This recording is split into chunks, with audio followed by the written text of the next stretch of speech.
지금 이 영상을 보고 계시는 분들 가운데 혹시 최근 유럽이나 미국의 10대, 20대 젊은이들 사이에서 한국어를 배우는 게 완전히 새로운 트렌드가 되어버렸다는 사실을 아시는 분 계신가요? 그런데 이게 K-팝 때문도 아니고 K-드라마 때문도 아닙니다.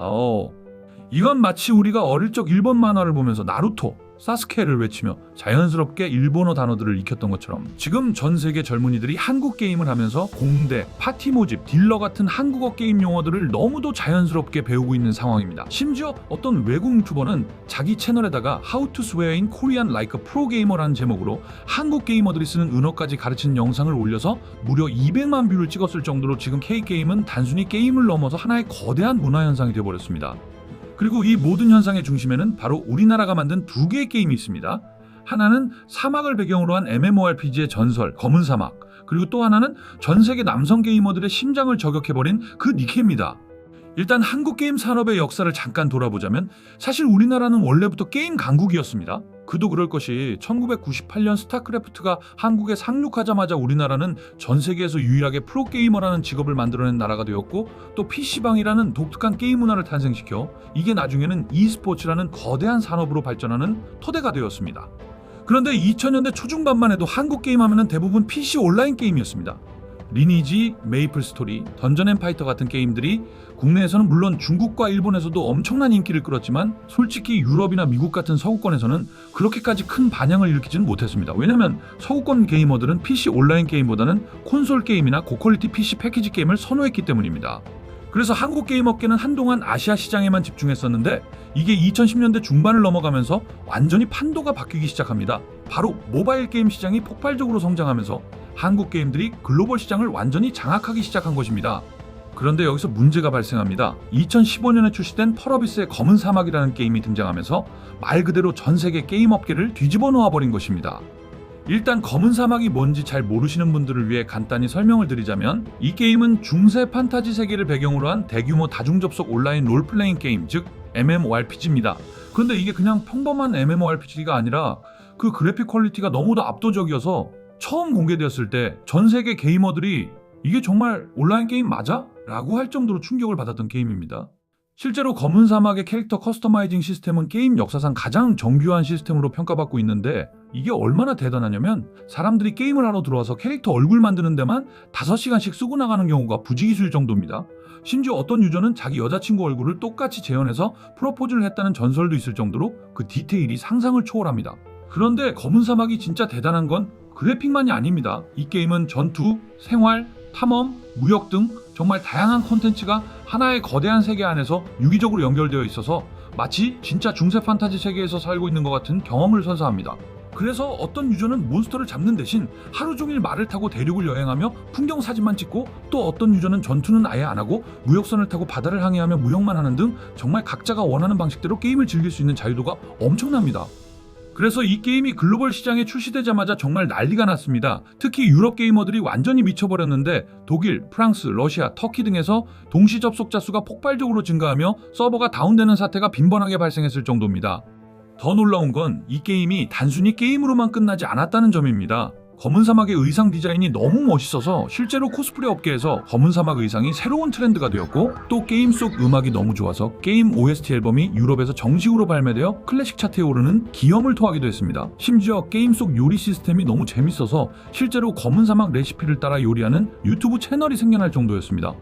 그리고 가장 중요한 건 이 게임이 한국 게임사 최초로 자체 엔진을 개발해서 만든 게임이라는 점입니다. 펄어비스라는 회사가 자체 개발한 블랙스페이스 엔진은 지금 전 세계 게임 개발자들이 벤치마킹하는 기술력의 상징이 되었고 이 엔진으로 만든 검은 사막 리마스터 버전의 그래픽은 출시 10년이 지난 지금도 여전히 최고 수준으로 평가받고 있습니다. 그런데 검은 사막이 PC 게임 시장을 장악했다면 모바일 게임 시장을 완전히 뒤집어 놓은 건 바로 시프트업의 니케, 정식 명칭으로는 승리의 여신 니케입니다.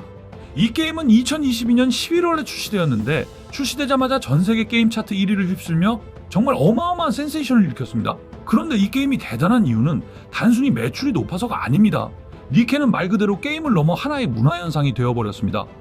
일단 니케가 뭔지 간단히 설명하자면 이 게임은 인류가 멸망한 미래를 배경으로 니케라고 불리는 여성형 안드로이드 병사들이 지구를 되찾기 위해 싸운다는 스토리의 3인칭 슈팅 RPG입니다. 그런데 이 게임의 스토리가 정말 소름 끼칠 정도로 잘 만들어져서 많은 유저들이 이거 게임 아니고 영화 아니야? 라고 할 정도입니다. 특히 게임 중간중간에 나오는 스토리 연출이 정말 압권인데 어떤 장면은 유저들이 모니터 앞에서 실제로 눈물을 흘릴 정도로 감동적이고 또 어떤 장면은 너무 충격적이어서 한동안 게임을 못할 정도로 멘탈이 나가버리는 경우도 있습니다. 실제로 니케의 메인 스토리 중 로스트 코드 에피소드는 전 세계 니케 유저들 사이에서 인생 게임이라고 불리며 레전드로 남아있을 정도입니다. 그런데 니케가 진짜 무서운 건 이 게임이 만들어낸 2차 창작 문화입니다. 니케가 출시된 지 불과 1년도 안 되어 전 세계에서 니케 팬아트가 무려 수십만 개가 쏟아져 나왔고 코스프레, 피규어, 굿즈 시장이 폭발적으로 성장했습니다. 심지어 일본의 유명 애니메이션 제작사들이 니케 애니메이션을 만들고 싶다고 먼저 러브콜을 보낼 정도로 이 게임의 IP 가치가 엄청나게 높아졌습니다. 더 놀라운 건 니케가 패션 업계에까지 영향을 미치기 시작했다는 점입니다. 게임 속 캐릭터들의 의상 디자인이 너무 세련되고 독특해서 실제로 많은 패션 디자이너들이 니케에서 영감을 받아 의상을 디자인하고 있고 심지어 일부 브랜드는 니케와 공식 콜라보레이션을 진행하기도 했습니다.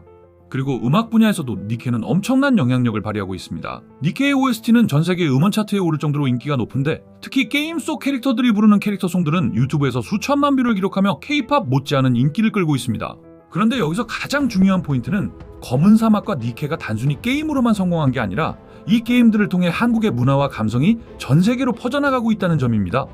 예를 들어 검은 사막의 경우 게임 속에 등장하는 한국 전통 의상을 모티브로 한 한복 시리즈 의상이 유럽과 미국에서 폭발적인 인기를 끌면서 많은 외국인 게이머들이 한국 전통 문화에 관심을 갖기 시작했습니다.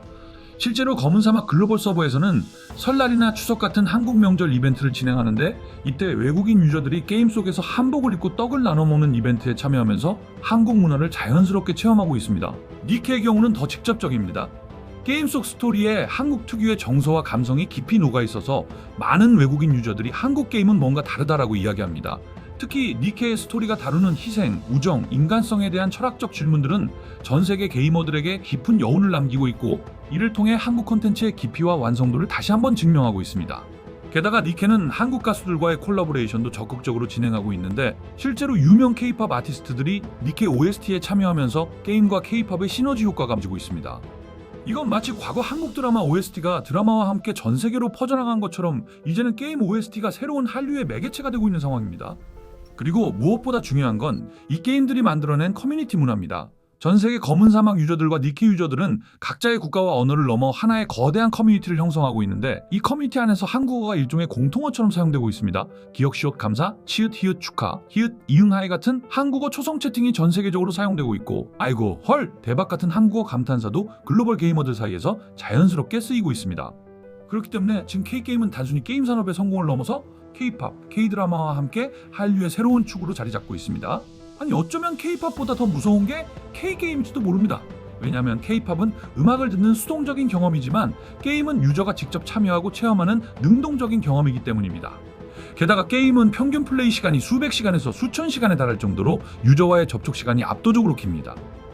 그 긴 시간 동안 유저들은 한국이 만든 세계관, 스토리, 캐릭터, 음악, 디자인을 깊이 경험하게 되고 이는 자연스럽게 한국 문화에 대한 이해와 애정으로 이어집니다. 실제로 최근 통계에 따르면 K게임을 통해 한국에 관심을 갖게 된 외국인의 수가 K드라마나 K팝을 통해 한국에 관심을 갖게 된 외국인의 수를 빠르게 따라잡고 있다고 합니다. 그리고 이들 중 상당수가 실제로 한국어를 배우기 시작하고 한국 문화를 더 깊이 알고 싶어하며 나아가 한국을 방문하고 싶어합니다.